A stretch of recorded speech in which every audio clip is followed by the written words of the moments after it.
and welcome to an Organized Chaos podcast. My name is Bobby Quarters. Chaos is here with me. Hey. Hey. So, we're here to talk about some movies, music, whatever else crosses our mind.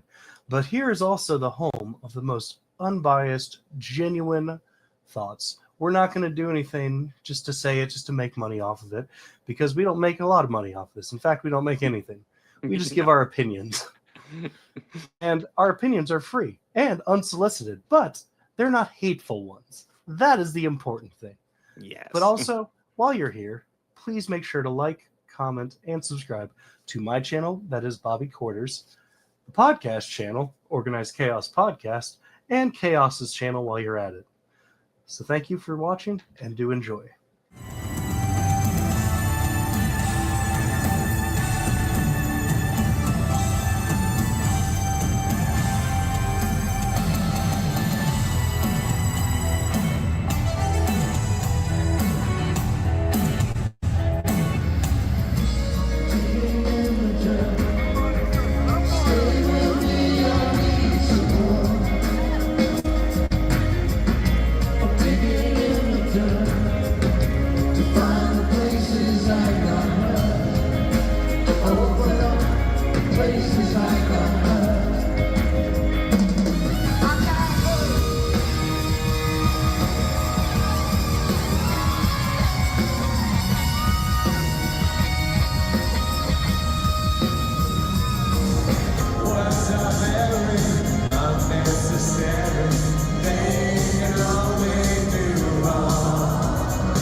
Did you really kill your mama? I guess I did.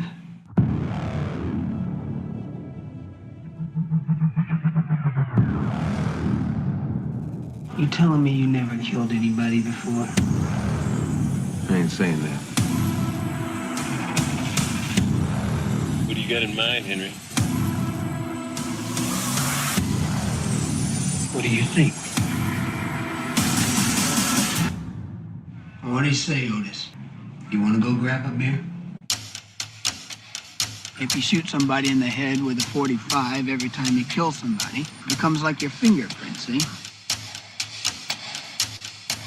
But if you strangle one and stab another, and when you cut up, when you don't, then the police don't know what to do. You guys need any help? Do you need some help, or can you do it yourself?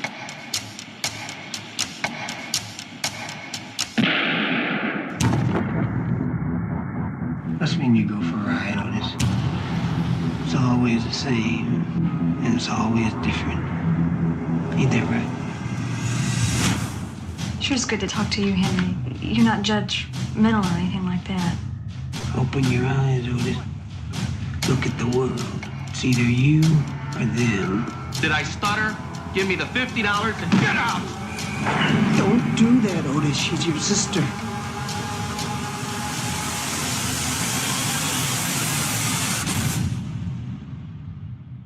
Otis, plug it in.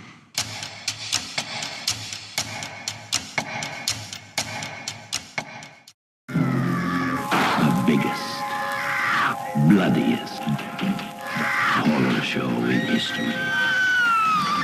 I drink your blood.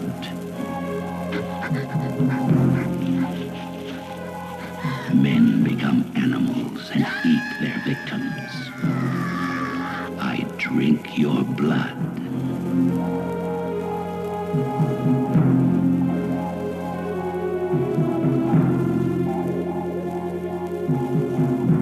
A young boy infects an entire town with rabies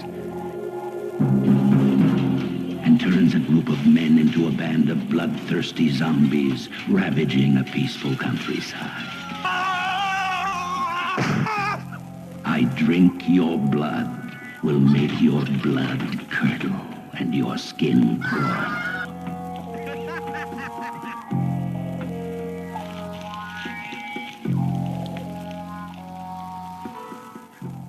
But you will sit there and suffer through the tortures of the damned.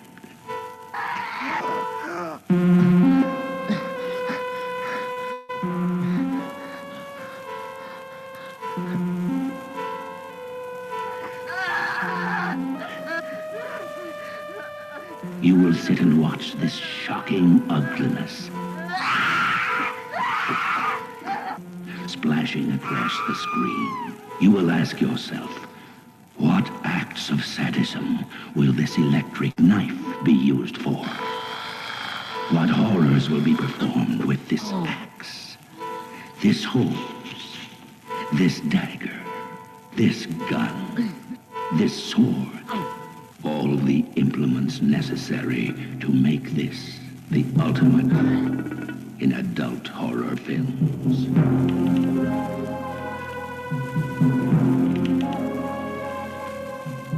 We have painted a bloody picture, but it is only a small part of what actually takes place in I Drink Your Blood. Can you take it? If you have a strong constitution, we challenge you to test it and sit through.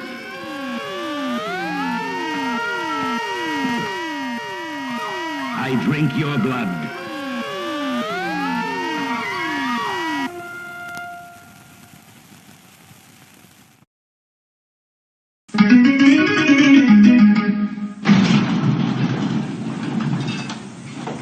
Give me the keys, Mike. Chevy Chase. Hey, you just passed the Garden State Parkway South. Don't worry, I'll get you there. Demi Moore. Oh, no, cop. Driver, step outside the car, please. John Candy. Read 'em? Yeah, that's nice, thanks. The lower back, please. I got an itch right up in there. It's good, thank you. Not today, sir. This may be Valkenvania, but it is still America. And wouldn't mind, would you just write a ticket here, or we could settle it some other way, perhaps? That's not the way things work around here. What is this place? Revolving District Court for the Village and Shire of Valkenvania is now in order. The Honorable Reeve Alvin Vulcanizer presides. Dan Aykroyd. Put out that dog rocket! Nothing but trouble. So sorry. Hey, you know, you and I ought to spend a little more time together. I'd like that. Would you? Welcome to the last resort. You look pretty this evening, sister. Doing something different with your hair? Where something's always cooking. How about a nice Hawaiian punch? We're some good friends. Okay, let's eat. Where someone's always shaken. And anything's better than house policy. What's house policy? Whatever man touches her's the one she keeps. What? All they wanted Oh, no, wait a minute. I just want some goddamn stoplight! Was a little getaway. I think the two of you'd make a perfect couple. You make this your bride? No, not in front of all these people, Your Honor. Now! All they got was nothing but trouble.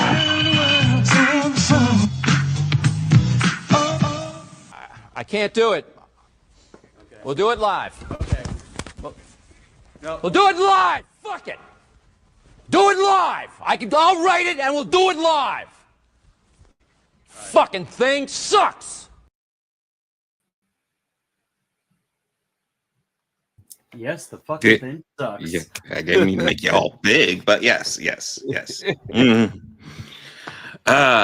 So Bobby, you got interesting lineup of movies for us this week. Yes, I do. Yes, I did. So first of all, how you doing? I'm doing well. That's good. That's good. I mean, a crazy day. Started a little late. You probably noticed if you're watching. Yes, a little late, but you know, yeah. Schedule changed on me very suddenly. But yes, doing okay. That's good. Yes. So yeah, we do have quite a bit to go through this week. This is our I guess this is our Halloween episode.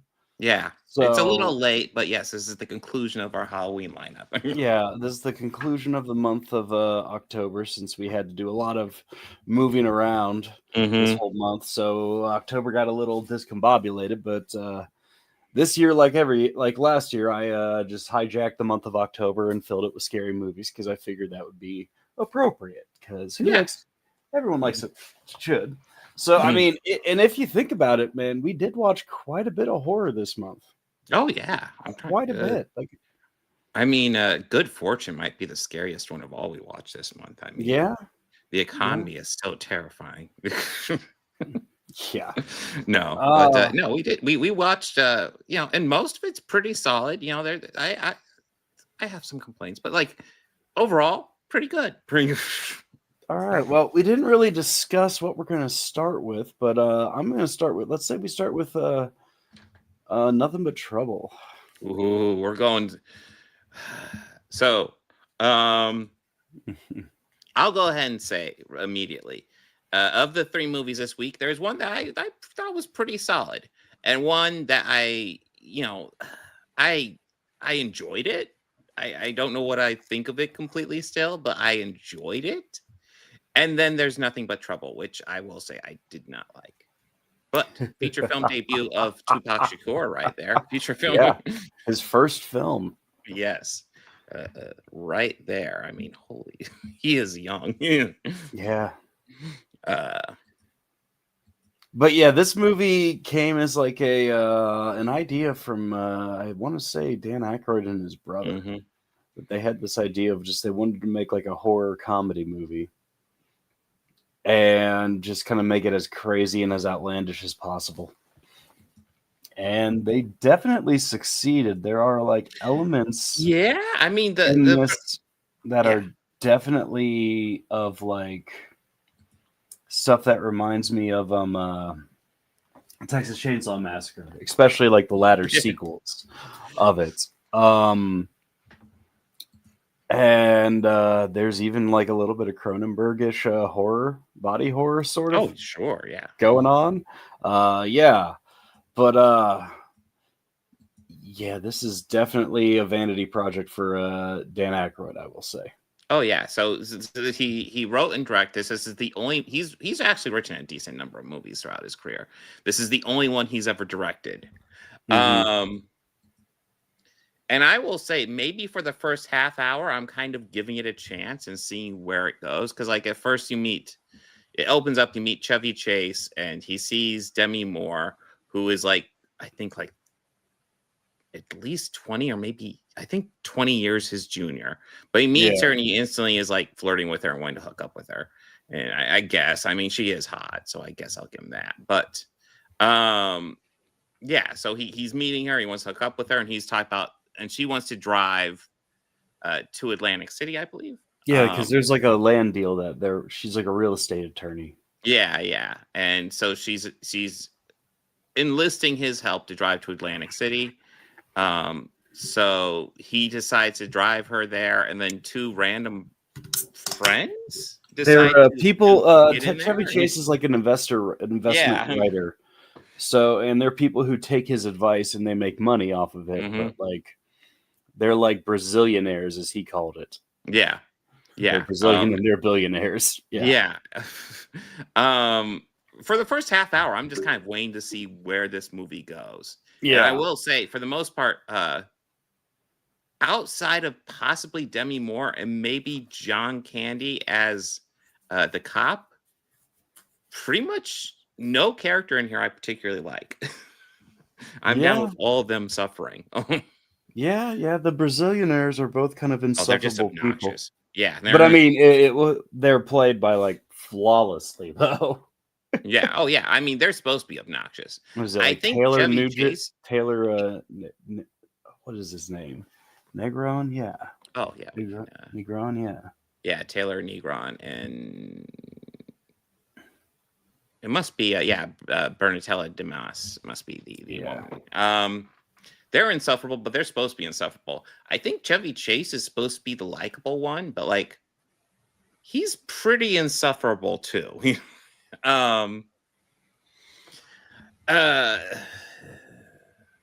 Yeah, Oh, Mike the Doorman was Peter Aykroyd, the brother of Dan, the one who wrote it, I believe. Yeah. Mhm. Yeah.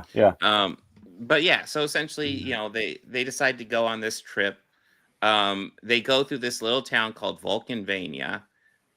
He goes through a stop sign without stopping, so the cop, puts on his lights and goes after him. And rather than just pull over and resolve it like a normal human being, what's the problem, officer? You know what you'd normally do. Yeah. He takes the advice from the Brazilianaires and decides to do a high-speed chase. And it's kind of a sad high-speed chase, but he goes for it. And it is not particularly exciting. It goes on for a while. And it's goddamn, because he's in a Beamer. yeah. And Dennis, who is John Candy's cop character, is surprisingly overall nice about it. Fucking this like bullshit high-speed chase that like just pull over. You passed a stop sign, bro. Like, Jesus Christ. But he takes him to court. He and even Dennis recommends, dude, let's not do too much of a punishment, and he's even telling him, hey, I'm going to ignore the high-speed chase if you just come with me to court and we'll resolve this.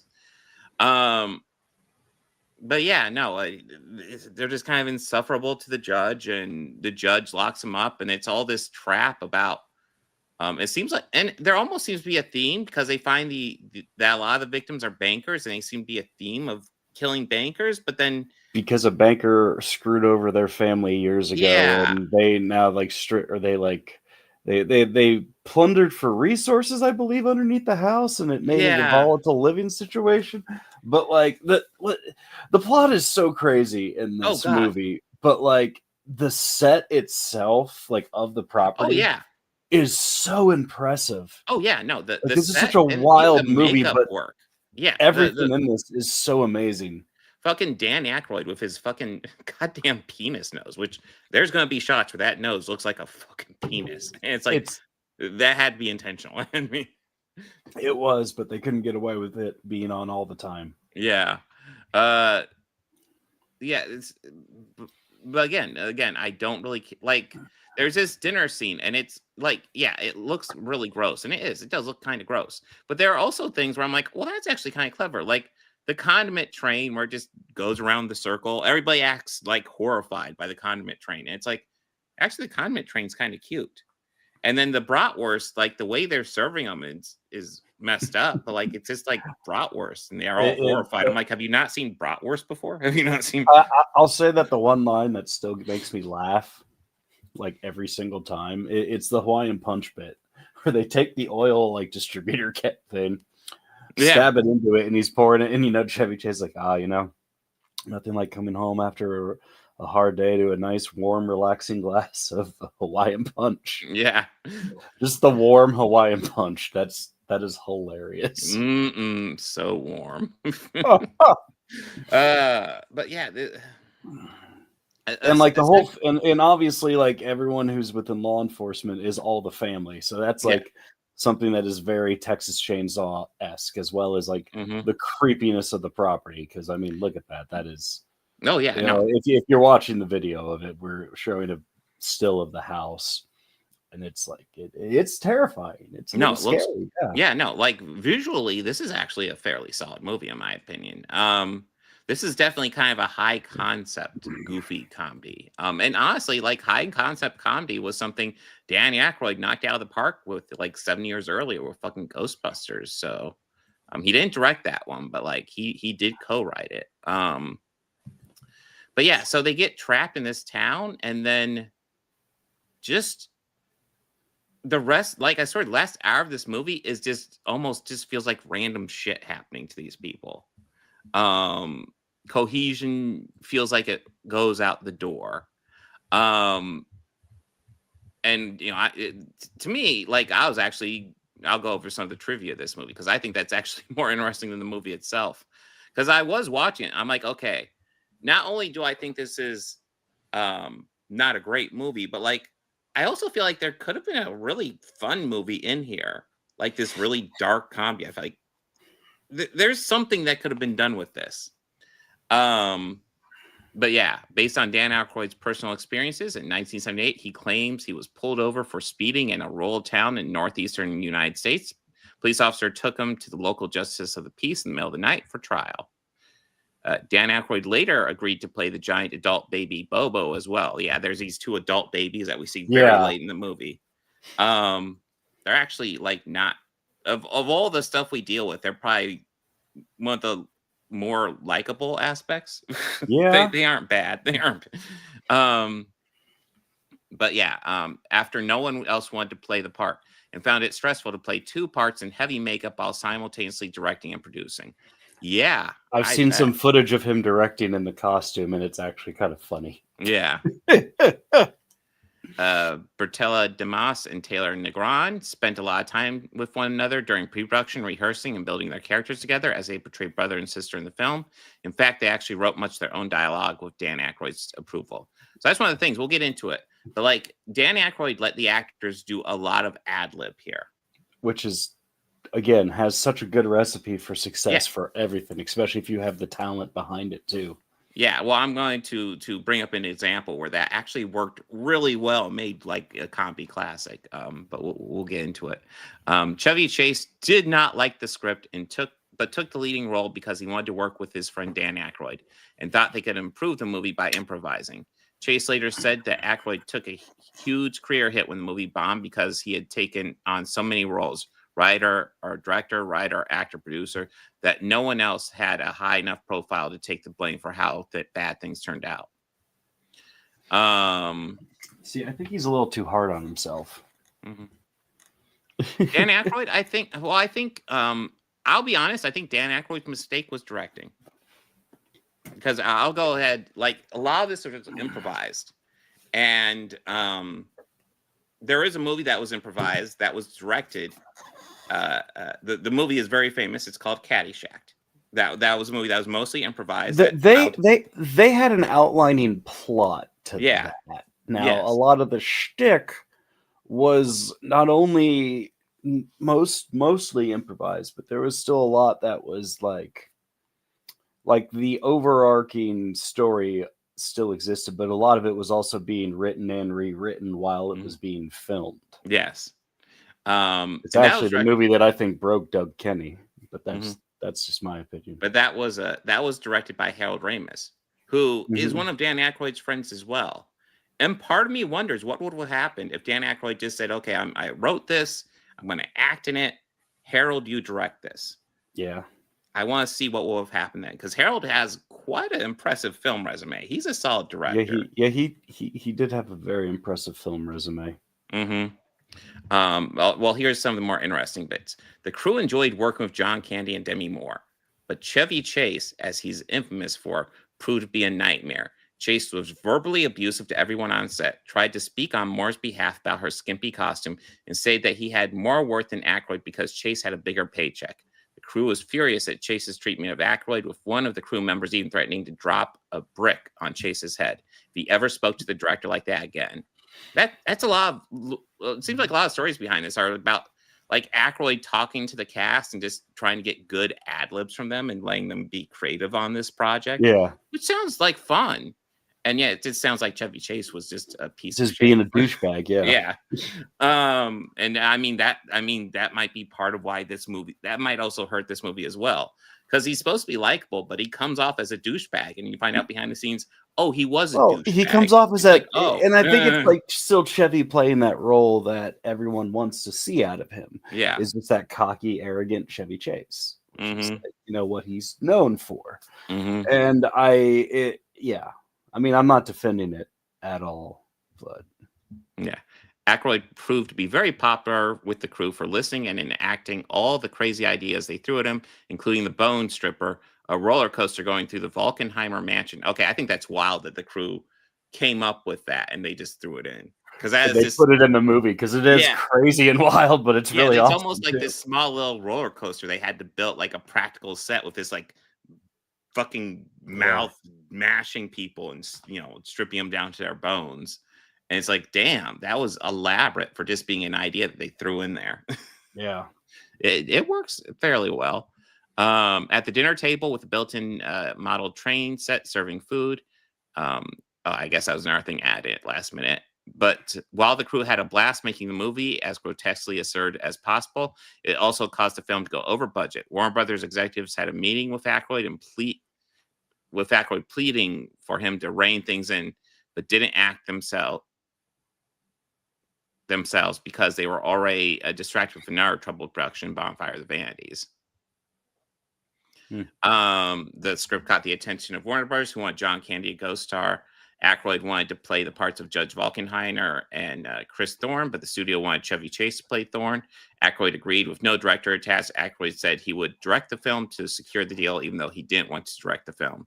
You see, that's another one where I'm like, ooh, that could have worked better. Get Harold Ramis to direct this, and then, you know, have Dan Aykroyd do the dual role of the judge and also the lead banker dude. Yeah, I bet you he could do it way more likable than Chevy Chase was, because it was like his douchebaggery was showing in that movie. It was just like, and well, if you think about like Great Outdoors, or or is it Summer Rental? I'm thinking of that has him and Candy. That has Great Outdoors is him and Candy. Like, and he is just such a dick in that movie. Yeah. Just such an arrogant prick. Mm-hmm.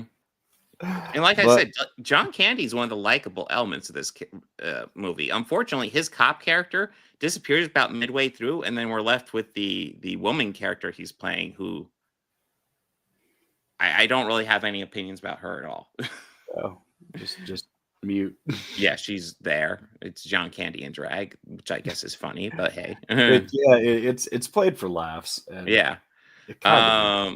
The film made approximately $8.5 million, but the budget was estimated at $40 million. Oh my God. Much the script's bizarre characters and events, such as the giant mutant babies, were based on the series of dreams Aykroyd was having. I believe that. Yeah.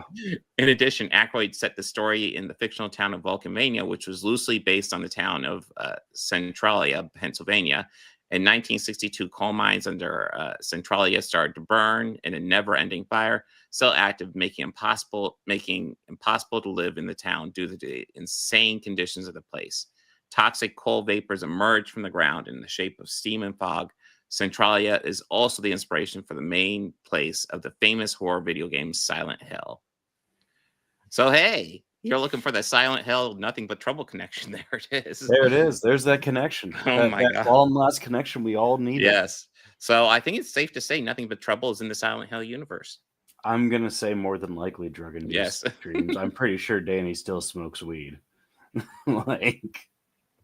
Oh, I would assume so. I want to. Yeah, I'm going to guess he still does. I know he sells vodka. So, my first experience with this movie was just kind of stumbling upon it one year around Halloween on one of the movie channels, like where you would get free movie channels with cable every so often. And this was just one they were showing. Yeah. Well, I mean, I remember, I think I watched it. I think we might have had cable and HBO when this movie came out. So when it was available, I remember being like excited because I was like, oh, look, oh, look at the all-star cast. This will be fun. And what the fuck am I watching? yes, that was about it. Even as a kid, where I'm like way more forgiving of movies. I'm watching. I'm like, what the fuck is going on? And I do agree, Chris. Dan Aykroyd is a treasure. Oh, absolutely. Yes. He's a legend, honestly. So my final thoughts on this is I love it for what it is, and I would have loved what it could have been. Yes. I as much as I don't like this movie, I will say a part of me appreciates like the work put into it. Yeah. I mean, I do like part of me kind of wishes Dan Aykroyd, if well, the thing is, I don't think he was interested in directing, which I think was also part of the problem. But you know, if he was interested in directing, I would have loved to have seen him like grow as a director. Lots of famous filmmakers have sinkers under their belt, you know. True. But yeah, it is what it is. Well, honestly, if you want to get high and watch something, yeah, I mean, you can do this. This is the movie. There's another movie that I think is a better contender for that this week. But yes. So final thoughts. I wouldn't recommend it, but I appreciate it for what it is. Okay, all right, yeah. I wish it was a better movie.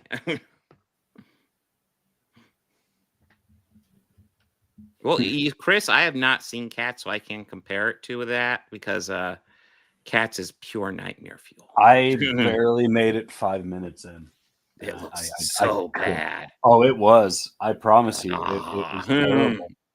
So up next, we're gonna cover Henry, Portrait of a Serial Killer. Okay.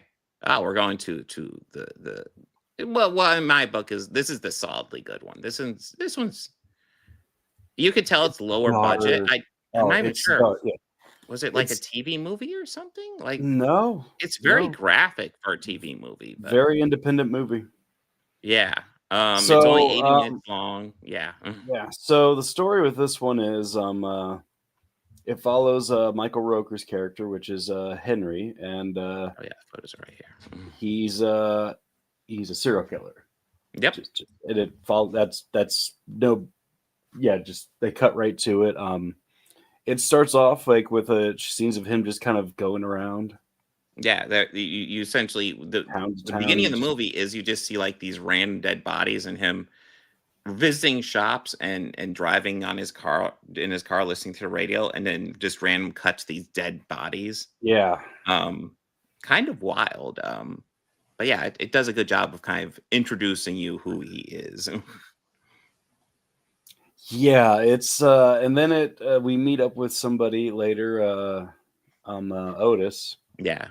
And his sister, and he's later and I guess Henry has been living with Otis, and they had met in prison. There's Otis. Yep. Yeah, they met in prison, so you know that's how it is. And Toby's another character actor of the horror genre too. He was in the House of a Thousand Corpses. He played the sheriff. Oh shit! It's been a while since I've seen that. Picture him balder and the more defined. Yeah, that's what I was thinking. But, I can see that. Yeah.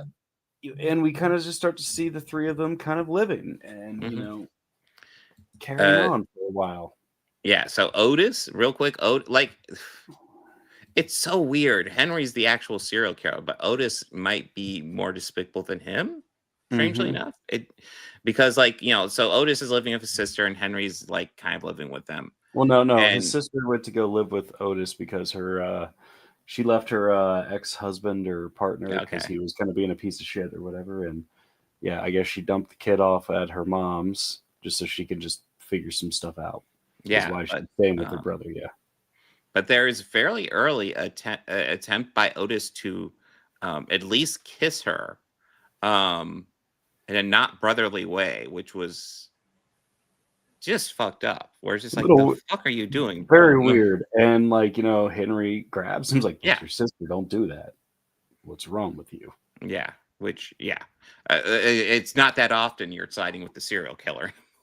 And like as we see like the three of them all living together, and we Mhm. kind of see a relationship start to bond between Henry and Otis' sister. I'm gonna look up the character's name. Yeah, I was gonna say, well, Henry and Otis' sister, and Otis and Henry both build up a relationship very different from each other. Becky. Becky, that's it. Becky. Yeah, that's the sister. Yeah. Yeah. But And I'd say like most of the movie is just the three of them. in that like living room area, and sometimes we start to slowly see Otis and Henry going out committing crimes.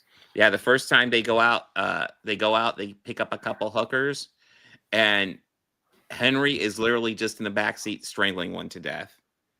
And the hooker with Otis is like freaking out, and Otis is almost like, "What's going on, Henry?" And Henry just reaches over and kills the other hooker with Otis, and it's like, whoa. Yeah. I mean, I think it's safe to say that that is how Henry entertains himself. Yeah. But yeah, so essentially, We also see them kill a pawn shop owner. and that's I think actually, did I go over that picture earlier? No, I've seen it.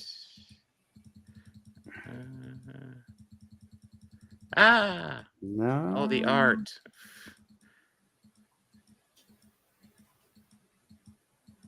Oh yeah, because Otis breaks the TV. Yes, that's right. Otis breaks the TV. He gets upset and he breaks it. Well, there he is, but Yeah, that's they end up killing him, and like that's the first time that Otis gets the blood taste, and then yes, because like while Otis was there when he killed the hookers, he helped him bury the bodies, and then Henry was like, "You've killed somebody before, Otis," and Otis is like, "Oh yeah, sure," in the most unbelievable way possible. But then like essentially Henry kind of almost takes Otis under his wing and teaching him his bad habits. Like the stuff that we saw in the trailer in the beginning, and yeah, all that's like legit dialogue, and it's kind of like very blood curdling, chilling, and very chilling because of just the nature and the subject matter of the dialogue in this. Like this is an interesting watch, but it's very dark. Yeah, it's very dark of a film. Yeah. Yeah. There's them getting the pawn shop owner. Yeah, essentially they went there with some money, and they decide to kill him and take everything because he has this camcorder. They eventually take the camcorder and just start filming. Well, Otis mainly starts filming a lot of their crimes. I expected that to be their doom, but that's not it. There's no. a bit more tension that arises between Otis and Henry. I think Otis goes out and kills a few people one night on his own. Yeah, but he's sloppy with it. And Betty and Henry kind of have Becky and Henry have a date night of sorts. Yeah, where she puts some moves on him. Otis walks in. Henry is clearly not into it at all. That's clearly not how he works. Yeah, because like we find out earlier in the film that he had a lot of trauma as a kid involved. Well, we also find out she did too. Like, the shit Otis is doing to her is shit that like pretty much her dad taught him. It seems like, because then we come back and we see Otis trying to grape his sister. Yes, which is. Jesus fucking Christ. Yeah, and the way they shot it, they really made it very believable. Yeah. Henry kills Otis, and then Henry and Becky ride off into the sunset and happily ever after, and nothing else. No, not really. And then we see him get out and dump her suitcase in a ditch and then drive off. Okay, so it's not conclusive she's in the suitcase. It's obvious, but she's in the suitcase. She's in the suitcase. Yes. Yeah. This movie is very, very dark. Yeah, but it is just such a unique film. Michael Rooker's fantastic in it. God, he is terrifying in this movie. Yeah, he is. And in a room full of creeps, he is the creepiest by far. Yeah. But yeah, this is like if you're in the mood for just a dark serial killer movie, yeah, this is it. And that's the thing, like this isn't like usually in serial killer movies, lots of them are from the perspective of the cops, or maybe you see the cops and the serial killer. No, this is straight up a serial killer movie, about the serial killer. Yeah. And that's it. But yeah, I overall enjoyed this one. I don't think it's one I will rewatch a lot particularly, but I definitely think it's worth checking out if you've never seen it, because it is it's dark and it's memorable. I think it's probably gonna stick with me for a moment, but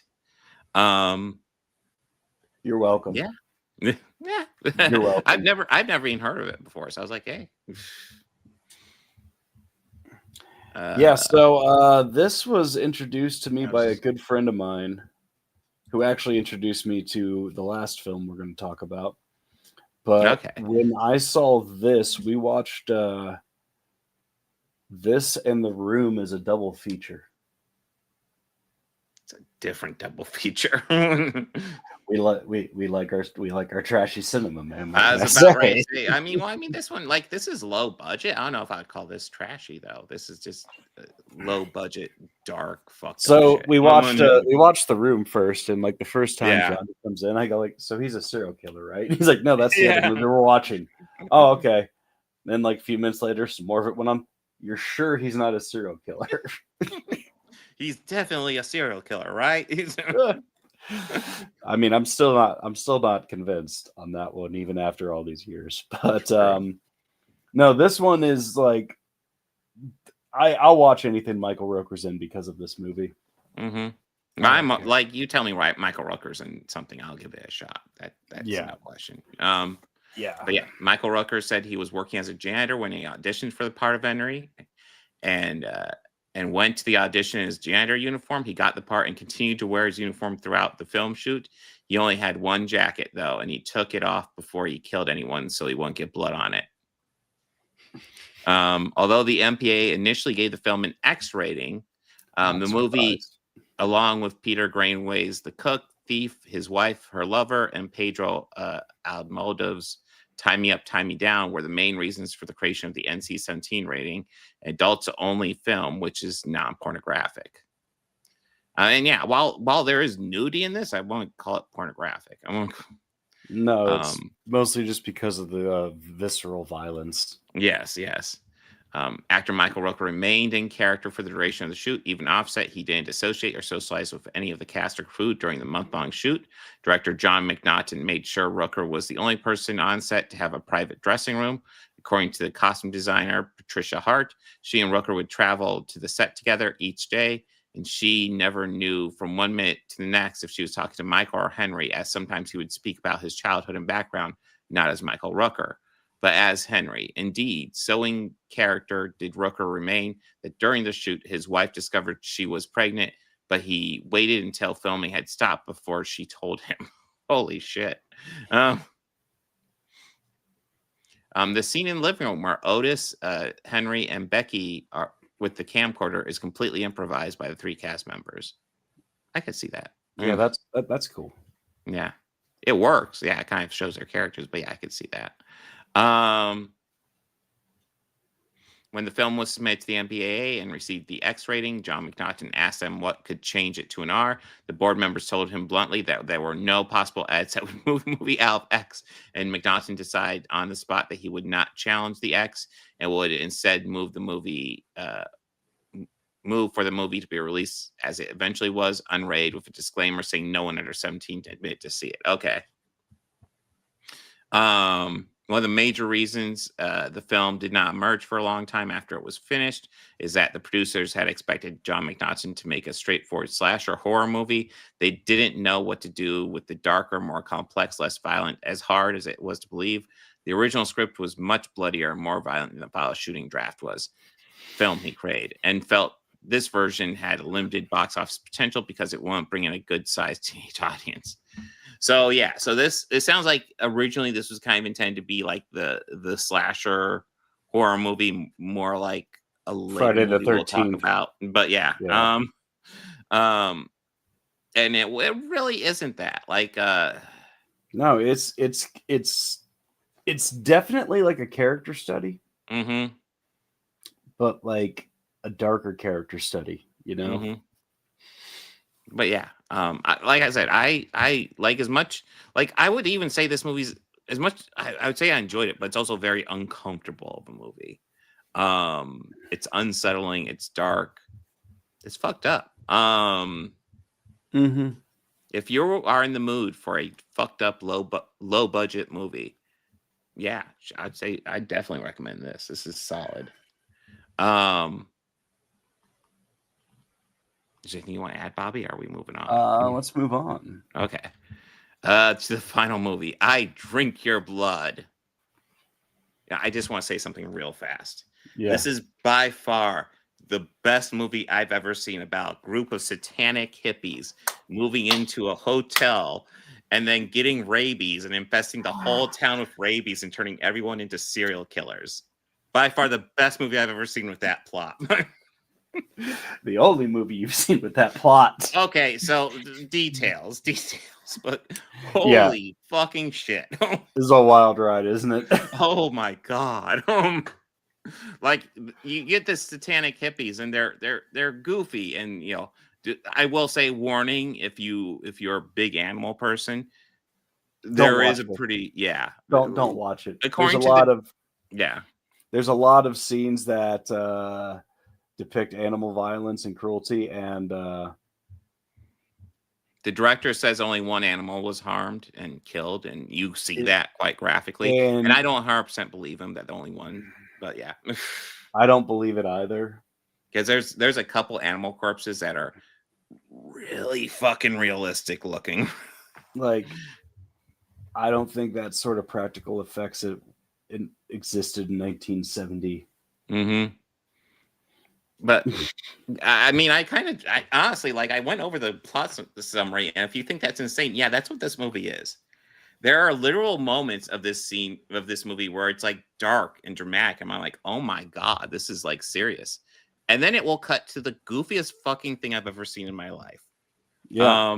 And I'm like, oh my god, what the fuck is this movie? I am serious when I say, like, this movie will literally have a scene that is, the best way to describe it is a downgrade from a coat hanger abortion. And then literally the next scene within a few seconds have me laughing. So movie starts with this satanic hippie cult praising to Satan. The girl that we know back her, she's spying on them because she went, she's spying on the events that are happening because she met a boy in this group, and they both went up there. But their ringleader, we find, is kind of a crazy guy who claims to be the son of Satan.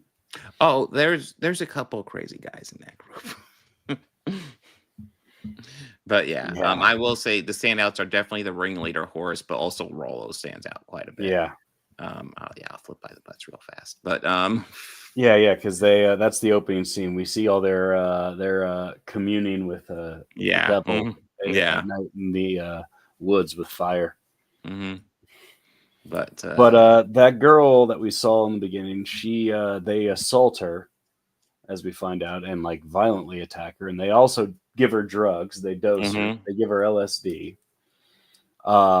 Again, this is definitely made as like fear propaganda of the Manson family, because look when it was made. Yes. Oh yeah. And they hint on like the dangers of that LSD. Yes. A lot of times in this. It's very entertaining. But so her family, they have like they live in a small town, like 40 people. Small town. And her grandpa and her, I want to say her mom or aunt, maybe something like that. Yeah, and her little brother there, they all work at the family market. And they sell they sell meat pies. Yep. And the daughter comes home all a mess, and they don't know what's wrong with her. She's just kind of catatonic because she was traumatized by what she saw, but also being drugged and then violently attacked. Yeah, she was traumatized. And then those people come to town, and that little kid starts following them. He watches them break into the hotel, do all this evil stuff, like just killing a bunch of rats. Yeah. Which also, I don't think those were fake. Yeah. We saw in the opening clip that they put a bunch on the fire, and again that. Yeah. Mm-hmm. But anyways, this kid though, I'm going to talk about this kid for a little bit. This kid go ahead. makes Kevin McAllister look tame as fuck. God, no kidding. No kidding. Like, I mean, like Amateur Hour is more Yeah. what those Home Alone movies are in comparison by the level of like evil this kid is. So I think it's worth talking about. So like the hippies get a hold of this kid's grandfather, and well, the grandfather finds out it's them who does it, so he goes up with the shotgun as they're performing some sort of ritual to one of their friends by tying him up by the top of his body and cutting his feet and kind of splatter painting with his blood. Yeah, they're weird. Yeah. They're weird. But they ended up dosing Grandpa. Yeah, he got some LSD, and I guess it was a bad dose because he didn't seem to be having a good time. But yeah. Well, I mean, once he got to the table, I think he was having a good time. Yeah. You know, just pretending like he had antlers out of salt and pepper shakers. Yeah. I will. From what I understand of LSD, that tracks. Yeah, yeah. Yeah. I'm just gonna say that.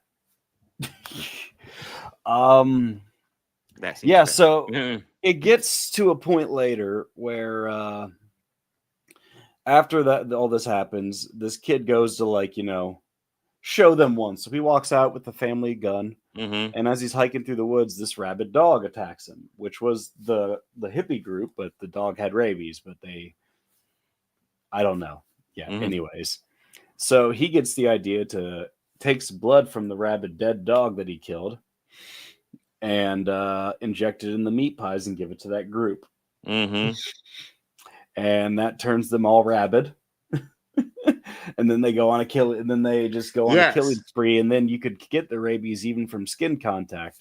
So one of the girls goes to where a construction site where they first thought the assault of the girl took place, and all the guys just kind of have their way with that girl, and they all get infected in the rabies. So there's a group of construction men all infected, foaming at the mouth. Not gonna lie, watching them walking out foaming at the mouth, I was laughing my ass off. Yeah, I forgot how silly that scene was. Oh my god. Yeah, this movie is a wild exploitation 70s film. Yes. Yeah. And it is just every bit of insanity as we're making it sound. Yeah, that's how they look. Yeah, it looks like the rabies is maybe some toothpaste with some red dye. And they're also having a lot of fun with because they also say it's a hydrophobia, so they're scared of the water. So to avoid them, they run into it, and these people have to act so terrified. That's the leader of the hippie cult, though. Yeah, that's Horace. Yeah, and he gives a lot of chewing scenery. I mean, the other one that competes with him is, I think there, Rollo. The other guy who, he's not the leader, but he is probably the second most noteworthy of the hippie. Well, he killed the most rats, so he was able to be leader when all this shit went down. Well, I mean, you get the big final fight between him and Horace as well. So I was surprised the trailer fucking revealed the end of that, but hey, she was noteworthy too. She was the tarot card reader. Yeah. I will say, hey, they were pretty inclusive in the satanic group, Yeah. Lots of diversity there. Lots of diversity, and that's great. Yeah. I mean, not the fact that they're a murdering satanic cult. That part's not great. But I'll praise it where you can. They were cool with the diversity, so that's a plus. Yeah. Little one, but yeah. I mean, if it wasn't for the murder, maybe, and the assaults, but oh god, yeah, and the electric knife thing, so there's all these people getting killed around town, and the daughter, I guess, well, it seems like in this movie they're trying to say that rabies will make you go insane and start killing people, and essentially turns you into zombies, which is just so a little bit of trivia real quick. If you fear you've been in contact with rabies, you go to the hospital or your doctor, and they can give you a treatment with 100% efficacy. Yeah. As long as you're not showing symptoms, you're fine. It is lethal if you start showing symptoms, which is why they need to be on top of it. But The way they treat it here, it is so much treated just like a zombie thing. I don't know how else to describe it. Just rabies must kill. And can still like talk fully, and some of them can, some of them can't. It's very goofy and silly how it is, but this is absolutely made out of like fear and propaganda against hippies, Charles Manson, and LSD. And that when they lean into those aspects, like, well, you mix that LSD with that rabid meat, you know, anything. I lost it at that line. So so the daughter, I guess the daughter got rabies because she decides to grab her mother's electric knife. Well, she was like one of the characters of the cult, but she was a mute. Yeah. But she uses it to apparently in one swipe, an electric knife cut her mother's hand like off, like right here, which makes no sense. Which means that wasn't her mother. That was just some lady that took them in. Yeah. Oh, okay. Well, I'm not gonna lie. There was a point where this movie went so insane, I wasn't even trying to keep track anymore. I understand it, and I should have advised you. Hey, eat an edible for this one. About like 45 minutes in, I did. Okay, so by the time it was ending, you were setting off. And you were like, this is marvelous. Fuck yeah, this is great. yeah. Oh god, so again, terrible. Oh god, that's hilarious. Oh god. Again, you're welcome. You're welcome. Hey, next year we'll watch the follow up. You know, I Eat Your Flesh. Oh, is there a follow up? It was. I'm not against it. Honestly. It was usually a double feature of this and I Eat Your Flesh. Yeah, there's a Trippin' Grandpa. Yeah, so like, yeah. Oh yeah, the guy that they decided to cut up and experiment, he was passed out on the van, and as a joke, they closed the doors and pushed him down the hills. I always think like, you know, like you always have those group of friends who always like take the joke way too far. But that's like next level, bro. Holy shit! Oh, it's fine. It's fine. This is how he wakes up every time. This is how he. He always they close the doors with him in the van and just push the van over a cliff. Isn't that hilarious? They could have just farted in the van and then like closed the door and waited. It's like what the fuck? No. So, Chris, I will say, if you can handle some of the animal stuff, which the animal stuff was the thing that was turning me off the most this movie. Yeah, outside the animal stuff, I was 99% having fun with this movie. All right, there's the chicken scene that we talked about. There's the rat hunt scene, which is it's mostly in the beginning too. Yeah, we even see it in the trailer of the guy playing with the one where they claim that's a fake. Mm-hmm. If you're watching it on YouTube, you saw it. Surprised if we get a strike on YouTube. I mean, one thing I will let you guys know, because I was really nervous about this watching the movie. Nothing happens to a snake. I will let you know that going in. No, there's a snake. Yeah. I mean, I think it's implied that it ate the owner, but and there's also one scene which looks like the group of construction men slaughtered a goat and were dragging it around. And that was one that I was kind of like, I don't think that's fake. Like, yeah. But yeah, Chris, if you want to be in the right headspace for it, this is like it's 70s grindhouse cinema, so it's gonna be like over the top, violent, and graphic, very much. But like, it's wacky and goofy. Yeah, the see back, it is so back there, back a few. Going. Yeah. Sorry. I eat your skin. I eat your skin. That's what it is. Yeah. I'm going to assume none of the original cast come back, but maybe. Well, maybe the kid. He's all grown up this time. That's true. Sure. And he just has a meat pie business, which we should just trust. Because again, this kid makes Kevin McAllister look like fucking amateur hour. I mean, the fact that his meat pie business is called rabies-free meat pies is a little disturbing. I really loved how he like I'm a kid, I know everything about rabies. He went to wash his head with the giant sign about rabies. Like, thought that was beautiful foreshadowing. But yeah, again, like I kind of enjoyed this. I was kind of down with this. Do not watch this sober. Just if you ever plan on watching this, be prepared for the animal stuff, and don't be sober. Yeah. But yeah, I yeah, this is yeah, one of my very best friends in the world introduced me to this movie, and it's sleazy and trashy, and I absolutely love it. Oh, absolutely. This was the first film to be rated X by the MPAA. Yeah. David Durston originally entitled the film Phobia. However, the distributors felt the film needed to be a double feature. An ad executive came up with the promotion of a double feature films called I Drink Your Blood and I Eat Your Skin. This held Durston film aimed to be named I Drink Your Blood, despite the fact no one ever drinks blood in the film. I will say they kind of imply it. You do with the rabies, you have people occasionally biting other people, but yeah, it's like with the title, like I Drink Your Blood, I was semi expecting a vampire thing with this movie, and no, not at all. I will say I definitely wasn't expecting it to be about a fucking rabies outbreak. According to Durston, apart from the chicken in the opening scene, no animals were killed in the making of this movie.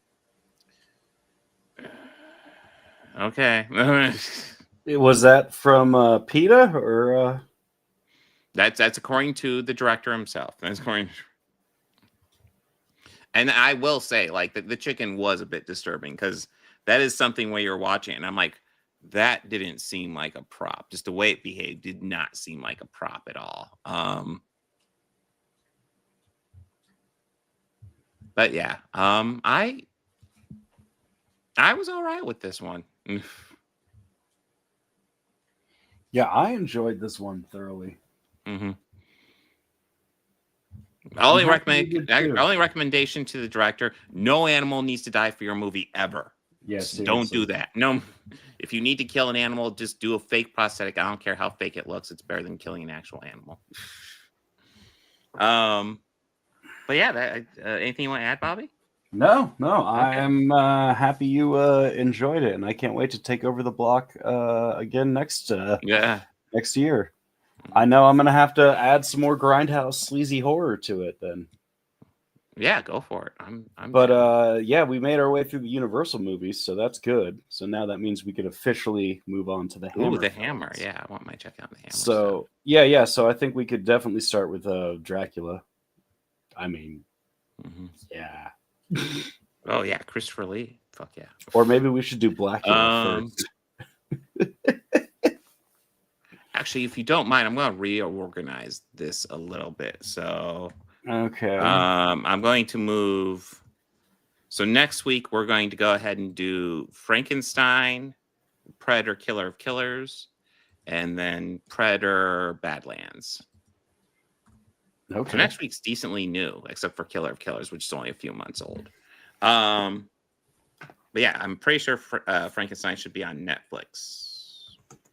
And then if it's not, we'll probably move something else over there. Maybe we'll start Gen B season 2.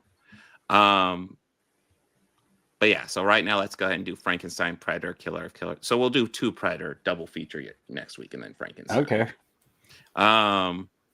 Which I'm not gonna lie, I'm excited to see Frankenstein. I've heard nothing but good things about it. We'll see how it turns out. It sounds good, man. I'm checking now. Mm-hmm. It looks like it says it's on November 7th. Okay, so that's a couple of days. Yeah. Okay. That will work then. All right. So that'll be the plan for next week. Yeah. I'm trying to think. Is there anything else? I think. So, it sounds like next week will probably be on Tuesday. Don't have a specific time yet. Because we'll have to look at work schedules. But we're going to shoot for Tuesday next week. Yeah, and we're going to probably be trying to shoot for Tuesday moving forward. Yeah, try to keep it somewhat on a regular day. And the time might vary because, like I said, right now with my seniority, I'm working 2 nights a week. So, and what nights will they be?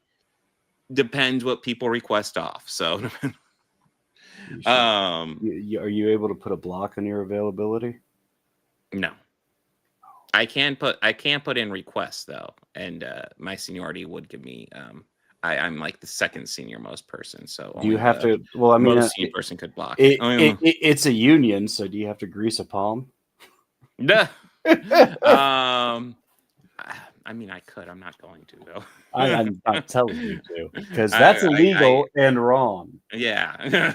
But yeah. Oh, you meant it. Okay, I thought you meant just hey.